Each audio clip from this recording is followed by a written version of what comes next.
साईं नमो नमः। ओम साईं नमो नमः। बाबा का उपदेश।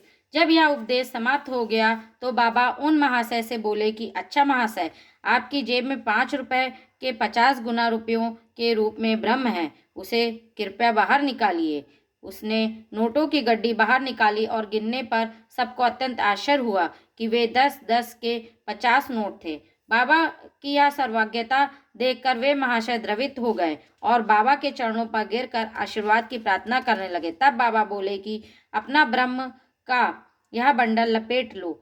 अब जब तक तुम्हारा लोभ और ईर्ष्या से पूर्ण छुटकारा नहीं हो जाता, तब तक तुम ब्रह्म के सत्य स्वरूप को नहीं जान सकते। जिसका मन धन, संतान और ऐश्वर्य में लगा है, वह इन सब आसक्तियों को त्यागे बिना कैसे ब्रह्म को जानने की आशा कर सकता है। आसक्ति का ब्रह्म और धन की तृष्णा दुख का एक भंवर है, जिसमें अहंकार और ईर्ष्या रूपी मगरों का वास है। जो इच्छा रहित होगा, केवल यही वह भवसागर पार कर सकता है। तृष्णा और ब्रह्म के पारस्परिक संबंध इसी प्रकार के हैं, अतः वे परस्पर कट्टर शत्रु हैं। तुलसीदास जी कहते हैं, जहाँ राम तहाँ काम नहीं, जहाँ काम नहीं राम।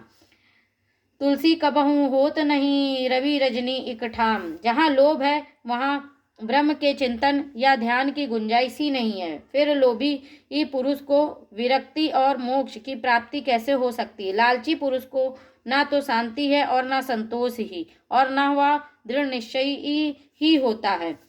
यदि कण मात्र भी लोभ मन में शेष रह जाए तो समझना चाहिए कि सब साधनाएं व्यर्थ हो गईं। एक उत्तम साधक यदि फल प्राप्ति की इच्छा या अपने कर्तव्यों का प्रतिफल पाने की भावना से मुक्त नहीं है, और यदि उनके प्रति उसमें अरुचि उत्पन्न न हो, तो सब कुछ व्यर्थ ही हुआ।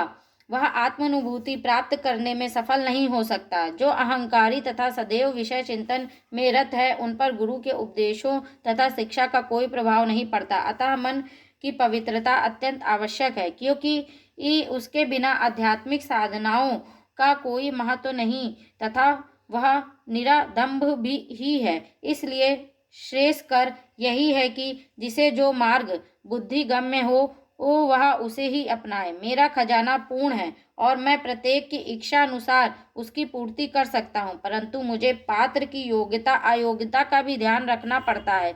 जो कुछ मैं कह रहा हूँ, यदि तुम उसे एकाग्र होकर सुनोगे तो तुम्हें निश्चय ही लाभ होगा। इस मस्जिद में बैठकर मैं कभी असत्य भाषण नहीं करता।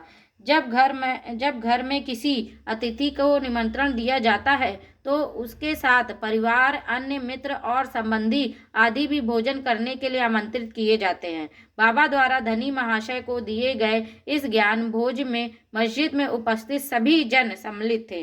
बाबा का आशीर्वाद प्राप्त कर सभी लोग उन धनी महाशय के साथ हर्ष और संतोष पूर्वक अपने अपने घर को लौट गए। ओम साईं राम।